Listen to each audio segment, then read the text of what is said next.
You're watching SBA Today. With all the latest news, stories, and advice, here are your hosts, Paul Long and Tonya Mazurek.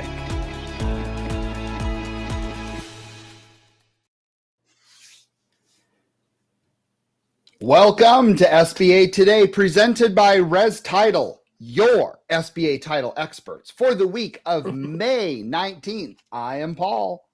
And I'm Tonya. And Paul, before we get into the news, you want me to do the short little ditty I did on the SBA Today show?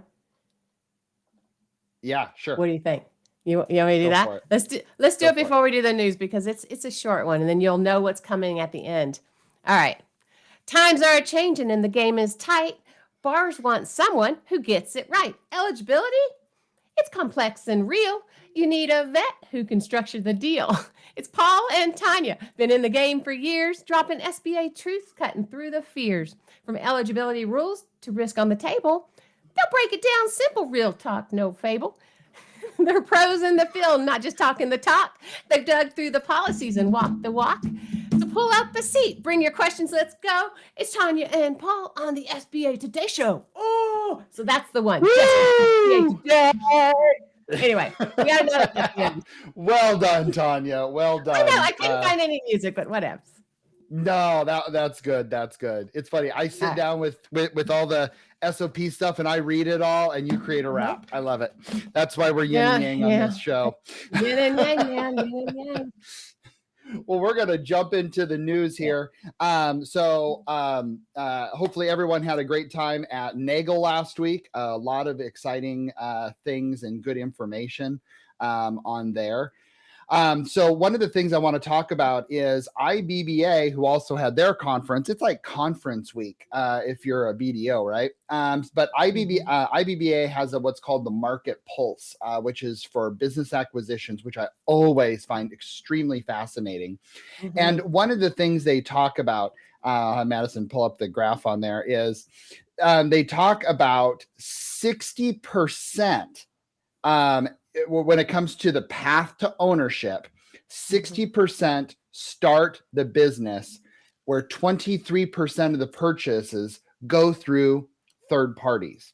And so what I thought was just absolutely interesting is, starting up a business is still a very, very large, major thing on there. And so there's a lot of that that's going on. Any of that shock you? Yeah.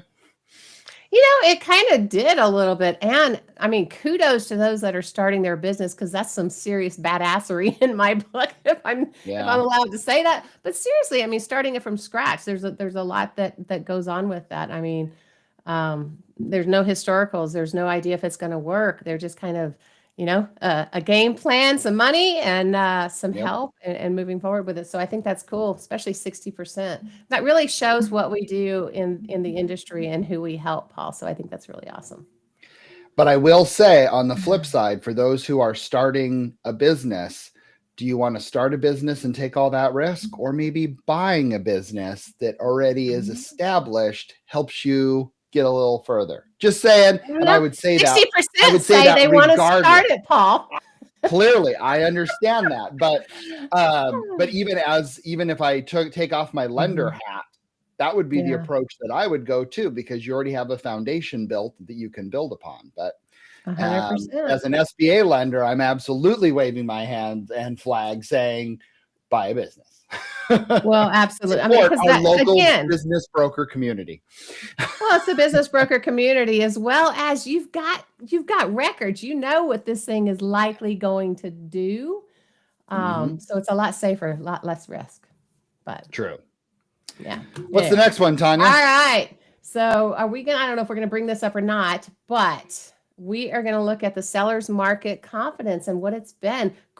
The sentiment from 2016 through 2025. What I found really interesting with this, and Paul, you didn't as much as I did, but for me, if you notice on these graphs, the higher graph up there, the gold color one or whatever, that's the larger loan amount. So if you look at it starting from the bottom, you've got less than 500,000 500,000 to 1 million is the next one up. 1 million to 2 million, 2 million to 5 million, and 5 million to 50 million. What I found really interesting in the graph is there's a lot more, I guess, confidence with those that have the larger loan amounts. And Paul, now you and I were talking about this briefly right before. Yeah, I mean, I guess it makes sense, but what's your reasoning in there? Let's let everybody know. Well, I think, again, we all know it's not shocking that smaller dollar amounts have larger default, right? Mm-hmm. And it's more risk. So when you have larger deals, you generally have a higher level of caliber individual that's coming into this. You have probably a business that's probably not always the case around longer. Right. It's just more established, more revenue, more in order to get that higher price.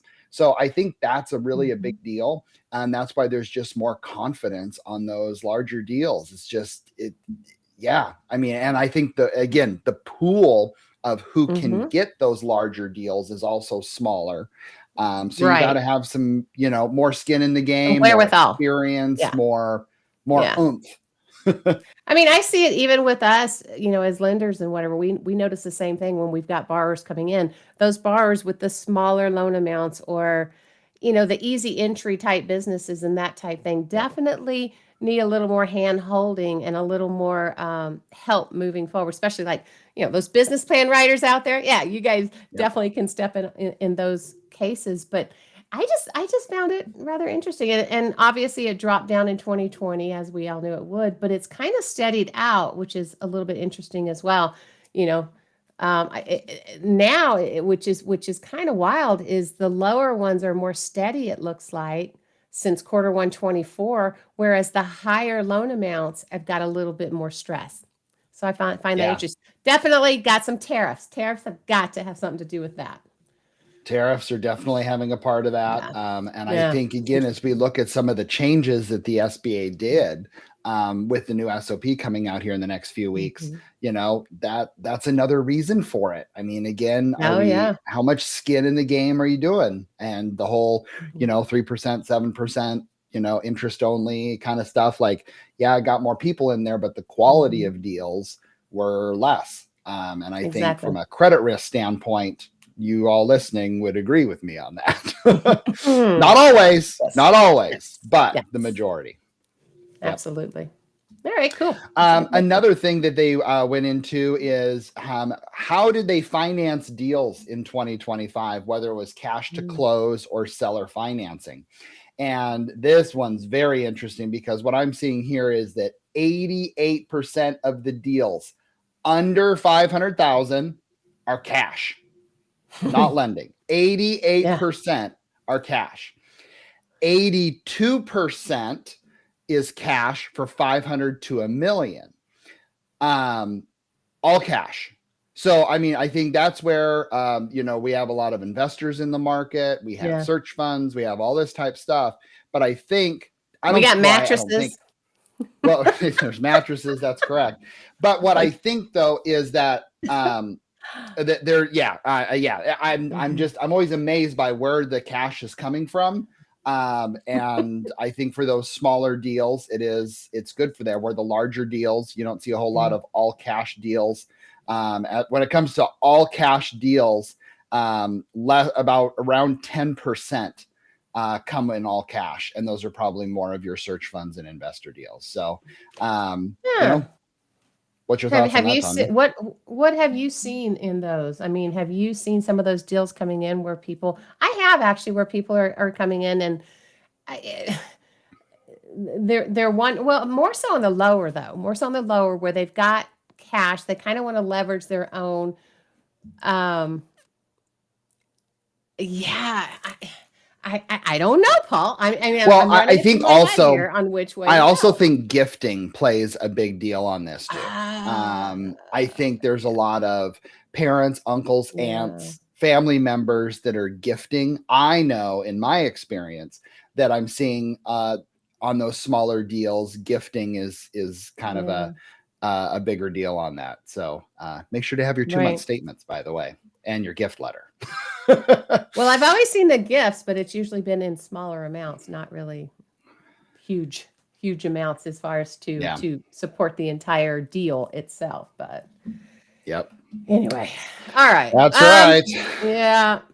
So we're looking forward to tomorrow. It looks like May 21st is Kelly Loeffler will be on the Hill talking about manufacturing at the Senate Small Business Committee, Fueling America's Manufacturing Comeback hearings, U.S. Committee on Small Business. So, yeah, I mean, what do you think is fixing to happen with that? Do you think we're going to get that 90% guarantee back, or 90% guarantee at all? I don't know about the 90%, but I definitely think them raising the dollar amount, I think this is where it's needing to be, because if I remember correctly, that larger dollar amount, that statute, so that has to actually be approved, if I remember correctly.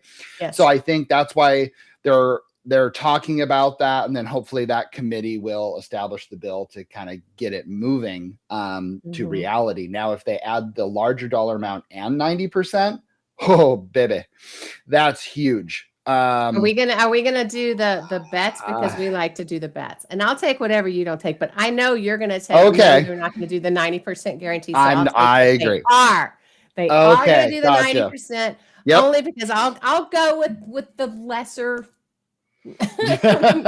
likelihood answer. Because I mean, that is a lot more risk to have 90% and up to 10 million. Like, hello, like that's a lot of risk, and they're trying to balance right now the risk of the overall portfolio. Is that a way to help it? I think the larger dollar amount makes sense, and I think they're going to keep it 75%. That's what my crystal ball says, which is wrong most of the time. Well, but feel free to put your comments down below, like Angel did. Thanks, Angel. Thanks, Angel. Yeah, you're fixing it. You're fixing to see another one. All righty, 90%. Let's see, what is Angel? 90% of 10 million. What did he say? I didn't see that. Yeah, it'd be a huge hit if the loan goes bad. Yeah. Well, that's what I was going to ask you, Paul. What do you think as far as banks on some of those as well? I mean, it's going to depend on their reserves and all that, on what they're looking to do as well. You're going to have this one. You can count my crystal ball on. The large banks are going to take advantage of this, and the small banks are going to be scared. Oh, it's going to scare the crap out of them. That's huge. That's a huge that's amount. A massive dollar amount. Yes. And there's massive on that. A maximum gift amount from a family member. What's my understanding is you can do 100% gift from a family member. I don't think there's any comments on dollar amount from gifting. No, From a gift perspective, no, because it goes directly into their account and it becomes theirs, and that's And it says this is no payment, so there's no actually requirement for the maximum gift. Yep. I mean, the lender's going to look at that and be like, and they might have issues from that gift. But you mean our borrowers pay taxes? Oh, maybe those are just mine. I don't know. Well, the borrowers, as well as those who gifted to the borrowers, could have some taxes on. Well, yeah, of course. Yeah, absolutely. But anyway, all right. Well, now, Paul, is this the time? I am not even remotely prepared for this, because I could not find music or anything, but I'm doing it anyway. Hey, I got the red pants. I got it going, right? Okay. And I got to stand close, because Madison. All right, you give me some background music or something, because I don't know what the heck I'm doing. It's kind of loud. All right. Okay. All right, here we go. Yo, it's Team Money. No. Oh, wait, that's the first one. Yeah. Okay. Ready, set, go. Yo, it's Team Money coming at you clean. SBA Queen holding the borrower's dream. Loans ain't luck, it's knowledge and grit. You need a loan officer that don't just quit. National, regional, credit union too. All got value. It's the who, not the crew. Service first, not just slinging deals. The best BDOs, they catch your feels. I'm Team Money, bringing sass and facts. Helping small biz, I got your backs. If you're dreaming big and building with grace, you need a real lender who knows your case. SBA's the boost when you're trying to rise. Looking at your numbers, your hustle, your wise. 7A's the general, works like a charm. 504's for buildings, sound the alarm. Microloans are small, mighty and tight, helping startups step up into the light. This ain't a handout. It's a program that's smart, a loan with a purpose to give you that start. Now the tide is shifting. New team on the scene. Kelly Loeffler's in, making budgets clean. Zero subsidy dreams, getting dollars in line, making SBA strong, sustainable by design. SBA's the bridge, the guide, the light, but who you walk with, that's got to be right. National lenders, they bring the scale. Systems that move, they rarely fail. Regional banks, they know you're seen. A little more flex, more in between. Community banks, credit unions too, right in your town, they're close to you. Each got strengths, no one's the same. But here's the truth in the lending game. It's not just where, it's who you find. The loan officer that's truly aligned. Are they deal first or service wise? Can they spot that grit behind your eyes? Some BDOs just want the deal to close, but the best ones, man, they truly know. They'll tell you the truth, even when it stings, because long-term success is what real care brings. They don't chase deals or race the clock. The best ones pause and walk your walk. They'll lay it out plain, no false supplies. Even if it's not yet, they'll explain the cause. They know the rules, the risks, the flow, been through the ups, the fast and slow. It ain't about yes, if it leads to no. It's let me prep you right so you're set to grow. They see your heart, your hustle shine. That's who helps you cross the finish line. So whether it's national, regional, or down, so whether it's national, regional, or down your street, do your homework. Find your own heartbeat. Woo! I need some music. Okay. So that is awesome. So the big thing with all of this is we need some music to this. So we're going to put this out there to all of you guys. Put in the comments or let us know what music should this dadgum thing go to so we can make it fun. Anyway, well done, Tonya. Well done. That's goodness. Awesome. I am something. All right. So don't forget we're live on Tuesday mornings right here on LinkedIn and YouTube. Otherwise, any of the streaming platforms where you get your podcast. Also, check out our past episodes and or the Art of SBA Lending and the BDO show. They'd love to see you there as well. If you like what we do, have questions, connect with Paul or I on our LinkedIn pages. Send us a message, a note, connect, whatever. And yeah, other than that, rise up with your big bad selves. We think you're pretty awesome. We'll see you next Tuesday. See you later. See you guys.